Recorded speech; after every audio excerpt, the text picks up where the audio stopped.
Alright, what up guys, and welcome to another VOD review. I think this will be episode 3 on the YouTube. We got our viewer here and sub, Ethan CS. He says he's Gold Nova Master. I heard you guys' advice or feedback from the last episode. You guys didn't want someone to just get crapped on 16-1, that kind of game. And I kind of felt that too. The last one I think just happened because I didn't realize it until it was too late. So, apparently Ethan's a little bit of a passive player, and we're gonna watch him on Mirage right now, starting to decide. So let's get into it. So the unsilenced USP here. You guys got 3A. You spotted this. You got to be a little bit aware of catwalk right there. You were looking at this for a long time. Be aware of that. If they're doing a fast catch strat, you got to pivot. You're in the open. A lot of action happening, so I want to see you get in the mix a little bit. You know, there's a guy close right. Good frag. You heard that guy close right early. I hope you clear it. You did. Nice pre-fire. You're out with your team. Nice. Not gonna hear cons. That's good. But you remember early round right there. You have 2 guys ticket booth, so your spot here is a little redundant from the get-go because you had 2 guys here. So being here for a second to go for the headshot on a guy maybe spotting this cross is fine, but like really that's not even your job this round. With 2 guys ticket booth, your job is maybe a hall spot, connector spot, maybe come back here and watch the cat boost. They don't get caught thinking too much about what you're doing. Make sure you're looking at radar. You guys are switching up the setup a little here. You're going cat. Yeah, Molly smoke, flash. Right now, I'm looking at radar from you because they're probably calling A. Kill just happened A. That flash is pretty good, guys. I like that. It's a good for Gold Nova Master. Throwing a flash back there for your boys at A. Hopefully, you're calling this though. But look it, your only guys in position to fight that are here. So you might have wanted to let the T's out a little bit more and worry about mid a little longer. But you don't know that, right? Like when they call A and you get a kill, I don't think I have a big problem with what you just did there. It's fine. You're looking at A. I think, yeah, obviously, watch something more purposeful. Good.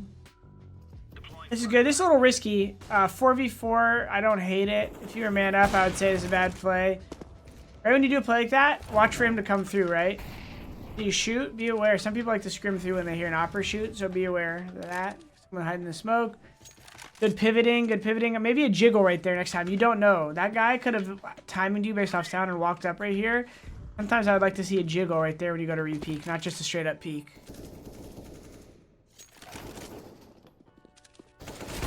Nice shot. Feeling it. Keep jiggling. I like that, right? 2-on-1. Your goal isn't to take a solo fight. It's to try to find out where he is. Like that. You know, what are you doing right there, right? 2v1. I don't know if you saw bomb was down. You probably didn't, so maybe that's why you did that. But that's where you kind of get into the protocol of holding hands with your buddy. You have an op. You just want to get info on him. The smoked off window. Quick reposition. That's what I'm saying. Right here, go for a ground pick. I like it. Take that shot. Now what you can do. Now you got to look. How many more can you go for? All right, now they could be out Palace, which they're going to be. Look to utilize flashes for your boys. You are. I like the re-aggression.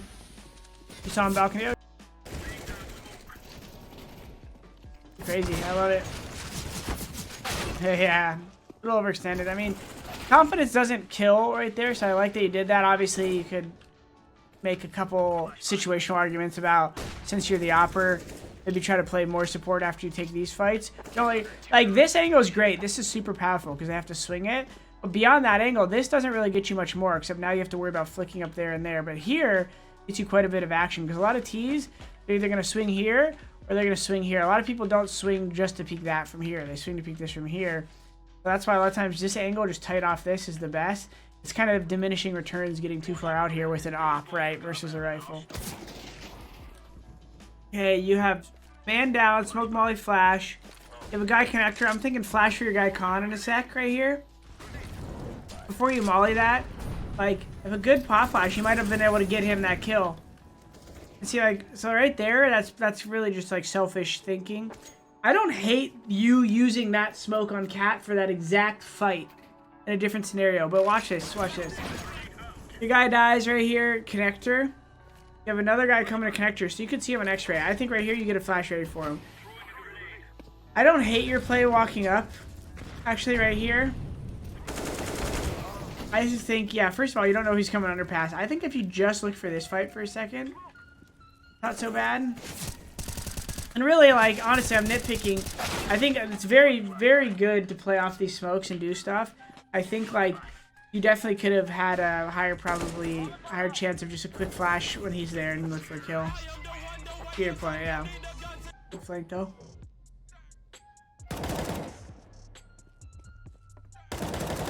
Maybe wait to shoot that guy a second longer.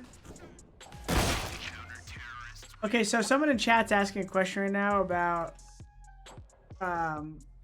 when to push through these right side smokes.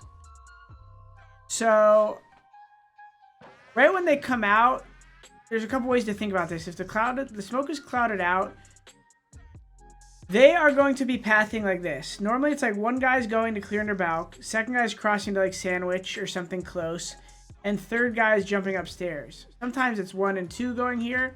But when this smoke's clouding out, the way you think about it is you're trying to get a little isolated peek on the front guy and then not die to the second guy. So you got to kind of immediately jump around this way or jump that way, right?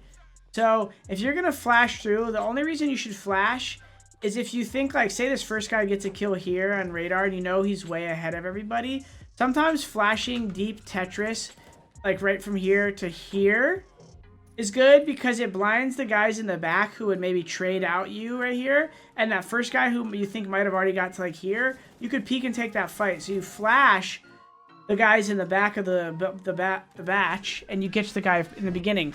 I'm a big proponent of not even flashing when you go through the smoke, because a lot of times the flash, all it does is barely help you kill the first guy, but the second guy ends up being a lot more ready to trade you because maybe he heard the flash, or you know what I'm saying, he didn't get that blind from it and he was able to turn. Because you don't know where, you know, if someone's here, here, your flash might not hit them all, and so you might get traded. So sometimes just creeping to the edge of the smoke for a flash is good when you're already there. If you're late, I don't always even go through the smoke if I'm late, because it's very important to know the spacing between the first and second guy if you're going to make a play through that smoke.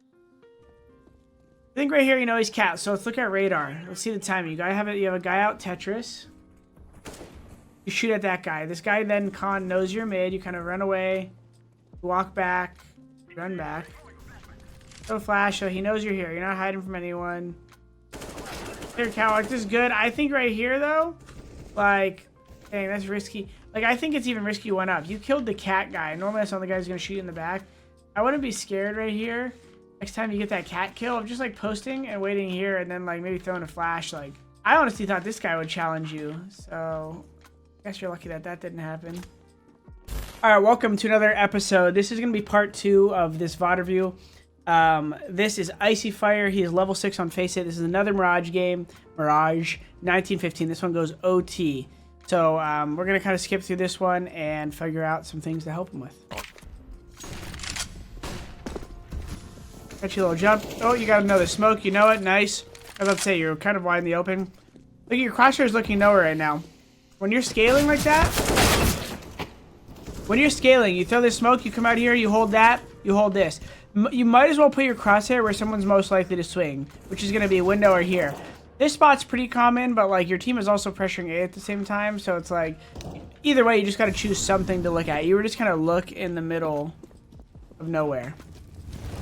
So that's just the critique for that round. It's like you might as well, you know, you might as well have your crosshair looking at something rather than nothing. The only time it should be in between places if it's like you purposely want to kind of be ready for a next peak or something. But here you guys are rushing. Right there, just be tighter right there. You just want to hold W, grab the gun, and then jiggle this. You got a smoke. You have a lot more potential in your player right there. Grab the gun, no matter what the situation is. The only time I would say, like, because we always talk about this when I do these VOD reviews, hindsight's 20/20, so I could easily tell you the perfect play. But feasibly speaking here, there's always a guy A, and there's always a guy like jungle or con, right? If your team like killed a stairs guys right away, and you get this kill at the same time, then like pushing spawn fast is a good play. But until the right side guy is cleared or smoked or flashed, you don't want to cross willy-nilly. So you should have immediately got that gun right there, maybe bank the smoke off this wall, and then take the wide angle in case B or window players are rotating early and you know this fight's coming next. You know what I'm saying? But there's no reason for you to cross that early. That's just being impatient and lazy. How do you decide when to wide swing and when to jiggle? Wide swing anytime there's a teammate behind you because you want to give them space to trade.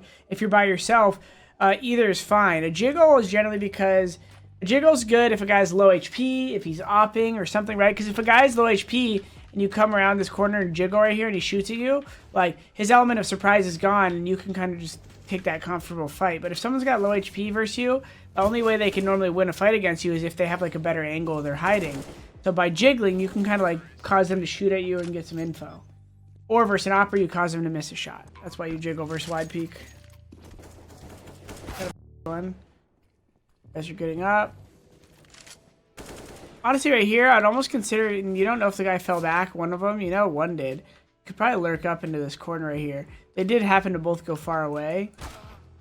Oh, they got bomb. But yeah, like right there, your team's going up cat. If you're not in the picture anyways, and you're stuck here, like don't be in a hurry to just go up cat B if your team's already there. If your rotation is just going to cause you to die, that's where sometimes team play gets people caught off. Instead of making the best decision for the team right then, sometimes the best decision for the team is actually you playing a little more selfish and not dying to a rotator and being a little slower. A lot of people get that wrong. They always think, oh, my team's B, I got to just charge up catwalk and go join them. It's like, well, if a rotator's just going to kill you, or you could kill the rotator, do the better play, right? Kill the rotator, because it is a game of numbers, and if you could stay alive and get that kill and delay, and like better yet, like there's some context. Like if your team's got B already and they're going to plant the bomb, you have time to make it there, right? So don't be in such a rush to get over to B. I don't think that molly there is that good of an idea. You just told him where you're at. But yeah, it's a good off angle to fight. You probably, if you didn't throw that molly, could have just went and done that same angle. It's good off angle, but that molly was useless because of a couple reasons. One, you give away your position, and two, what it sets up. So say you hold this off angle, but say like he kills your teammate here and you kind of go even more passive and you're holding this angle, and he just walks off this way to default. Now, one, he doesn't necessarily know you're there yet, and two, you have a molly still for the plant. Your molly here, though, didn't really do anything.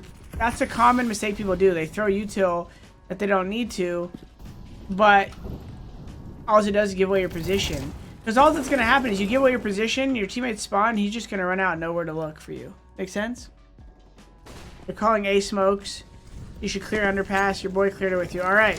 So you have a guy in sight. He just died. So you throw a lurk smoke. I like it. This flash is for nobody right here, even though it's not a bad flash. It kind of staggers them, keeps them Tetris, which it just did. See this guy? It stays there. I don't hate what you're doing now. You don't have a lot of opportunity. They molly the one place for you to get a kill. Now this opens up. You're staying by your teammate is good. Hold, keep holding. Stay to the left. Don't get too wide over here that you can get isolated, just like this. You want this guy to ideally go upstairs and fight with you. You stay tight. Stay to your left as much as you can. You see the head default? Now this way, right there, because your teammate's now above you, you should, instead of spamming, immediately move towards a tradable position, right? The one could be upper B. He threw alert smoke. Good awareness.